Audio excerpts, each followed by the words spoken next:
Hey everybody. So in this video, I'm going to do a review of the McFarlane Toys DC Multiverse Superman versus Doomsday 2-pack.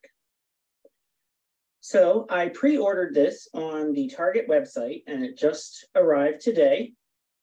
This one was one that I actually, believe it or not, I was not really going to get. I was going to wait on this one and see if it went on sale or anything like that.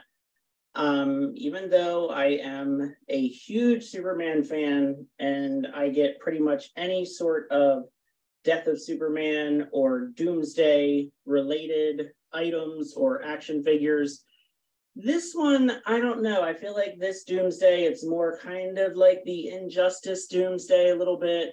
Don't get me wrong. I think the figure looks pretty cool and stuff. It just, I don't know, for the price and everything, and the Superman figure just really wasn't exactly doing it for me with all the battle damage and stuff. But then Target was doing this thing where if you made, I think it was 4 purchases of $90 or more, you got like a $30, like $30 in rewards points or something. And I thought to myself, well, heck, if I order this thing for $60, I mean, that, puts me right there with one of those purchases towards a $30 reward. So in my twisted toy collector mind, I was really only spending $30 on this after getting that $30 reward. So that's what I did. It does look pretty cool. I have been seeing some people on some Facebook groups saying that their Doomsday has had some very wobbly legs or knees and that he's not standing very well. So we are going to definitely investigate that with this one. The other nice thing about this is that it has the Superman 85th anniversary logo on here, which is cool. It does kind of make me want to keep the packaging. I don't usually keep the packaging for the DC Multiverse figures just because, it's not the most exciting packaging in the world, and usually the figures are not, that rare or expensive. So I don't know. We'll have to wait and see. And this is a gold label, which means it's an exclusive. So this is exclusive to Target. So on the back, we have some artwork here. So this is from the Death of Superman storyline from the early 90s. And then this is newer artwork. I'm not exactly sure what comic book this comes from, but this is definitely, from a newer comic book. And then on the side, it just says Superman versus Doomsday. There's no reference to the actual Death of Superman storyline or any other comic book story. And then there is the barcode for anyone who needs it. So let's get these guys opened up. It is pretty hefty, you can imagine. So the Doomsday figure does feel pretty heavy. So yeah, let's open it up and see what we got.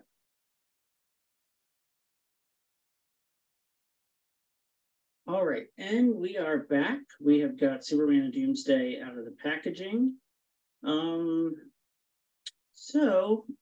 Initial thoughts is not really that great. So I think I would have just preferred a Doomsday just as a mega fig by himself. Maybe a little bit more work done or a little bit more work put into the Doomsday. Because I don't know if this is really worth the $60. So we get like this kind of backdrop in the packaging. The problem is if you take the cards and the stands out, you're gonna rip the backdrop scene. So we have like this scene where there's like some buildings and stuff in the background. So it's like a street, scene in Metropolis. There's some damage and stuff, from Superman and Doomsday fighting in the street. But you can't really use this. We had the same problem with the Booster Gold and Blue Beetle 2-pack. It had like this kind of futuristic city scene, but if you rip the plastic off of the back of it to get the cards and to get the stands, then it just destroys the whole thing. So it's kind of pointless, to use it as a a background scene. It would be nice to be able to use it if you wanted to use it as a display.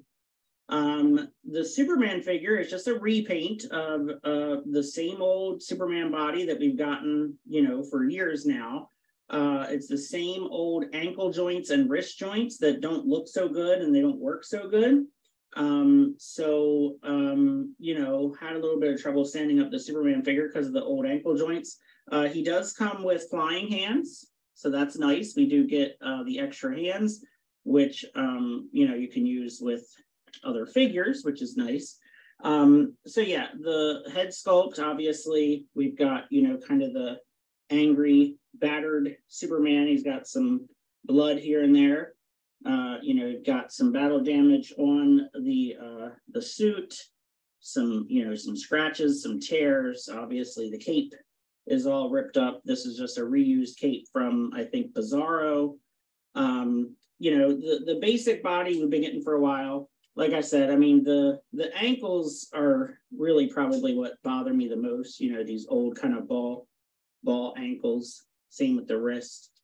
I really just did not need this Superman figure at all, which is why I wasn't going to order this 2-pack. I was just going to kind of wait and see if it goes on clearance. But like I said, in my mind, I kind of got this for $30. So I guess for $30, it's sort of worth it.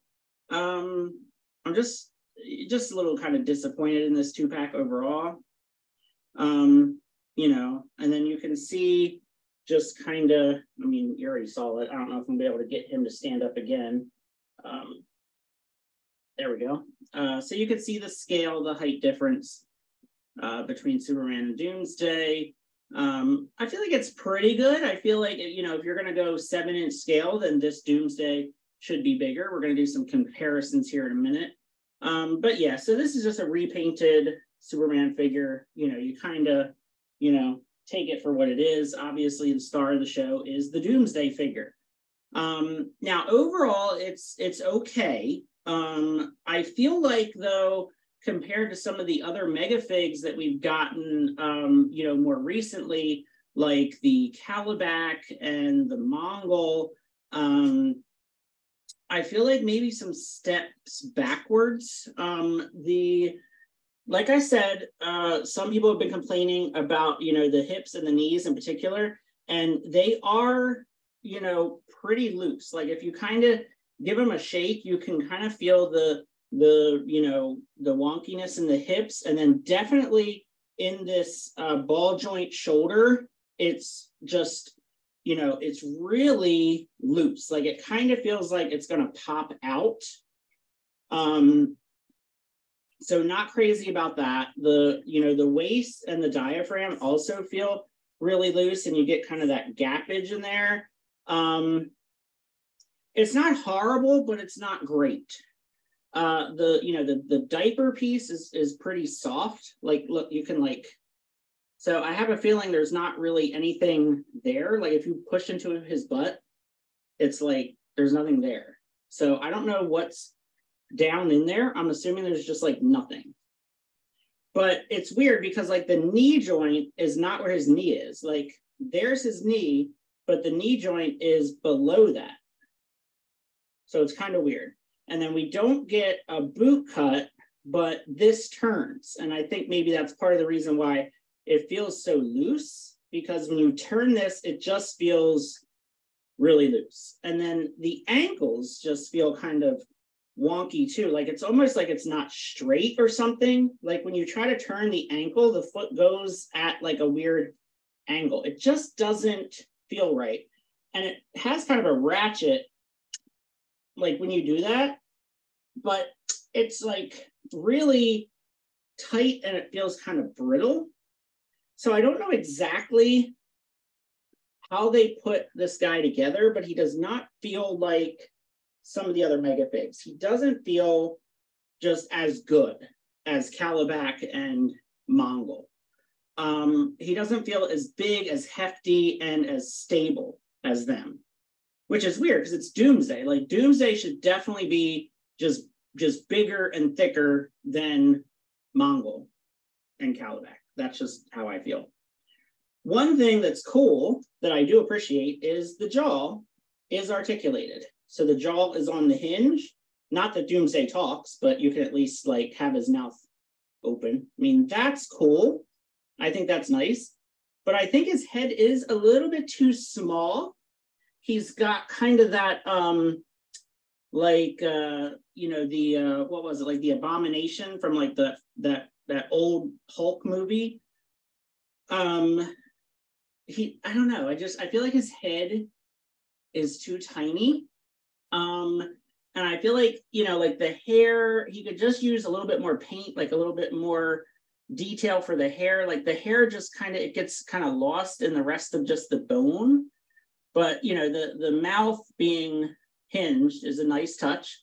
I think the eyes look pretty good. This definitely screams more Injustice version of Doomsday than the comic book version. And just, I don't know. I feel like he could have used a bit more detail, especially for this price, because I feel like this was just a way for them to get $60. Because throwing in that Superman figure, which is just a repaint, instead of just releasing Doomsday as a mega fig at the $40 price, because they knew people were just buying this for the Doomsday. It would have been nice to have alternate hands too, and so he has one gripping hand and one fist. It would have been nice to be able to have two fists and then a gripping hand, or even better, two gripping hands and two fists. That way you can have him. And I don't know if he can even hold up this Superman with this hand. Yeah, like this is really, really hard and stiff. Like maybe he can hold Superman by the arm. Not really. Like it'd be nice to be able to have Doomsday like hold Superman up, but that's not going to really work. So for comparison, what I do feel is a superior Doomsday figure. Here is the Doomsday from DC Universe Classics. And, this Doomsday is bigger. He's taller, he's wider, he feels heavier and thicker. I like this Doomsday better. I think that this is just a better representation of the character. I like the paint on this one better. And he's just, he's just bigger. And, this is 6-inch scale. So if this is a 6-inch scale Doomsday, and then this is supposed to be a 7-inch scale Doomsday, why is this one bigger? So here is the DC Universe Classic Superman figure. So this is a 6-inch Superman figure next to the 6-inch scale Doomsday from Mattel. And then next to what's supposed to be 7-inch scale from McFarlane. It, like if you think about it, it's like, all right, well, then shouldn't the 7-inch scale Doomsday be bigger if he's supposed to be 7-inch scale? So, scale with the McFarlane DC Multiverse has never been a thing anyway, but I just feel like, I don't know. I just, that's just kind of how I feel. I think that it's just not, the new figure to me is not superior to what we already have. Even the articulation, I feel like the old figure is a little bit better in the articulation department as well. And then if you're curious, I also have the DC Direct Doomsday from a very long time ago. Very limited articulation, but you can just see that is what we have in terms of some Doomsday figures. But a little disappointed in the McFarlane Doomsday. I wasn't super duper excited to begin with, so it's not like I had super high hopes and high expectations. At least mine does stand. I have been seeing people online saying that they can't even get theirs to stand without falling over. Of course, I've only had him standing for a couple minutes here, so hopefully he doesn't just randomly decide to take a tumble, because he will take out quite a lot of figures with him. You know, the detail is pretty good. I just, you know, you're not going to really be able to get him into a lot of dynamic poses. You know, the articulation is just somewhat limited. And I think at the very least, he could have used a little bit more paint details, especially with some of his, you know, bone spikes and his hair. You know, the shorts and the boots look fine. You know, just a little bit more, I think, would have gone a long way. Especially for the price. So again, in my mind, if I keep thinking that I only paid 30 instead of 60, then, you know, that makes me much happier. But I would like to know your thoughts. How is your Doomsday figure? If you got one, you know, how are the knees and the hips? Are you able to get yours to stand? And yeah, just let me know what you think. I'd love to hear your comments and your thoughts. Feel free to like and subscribe. Thanks for watching.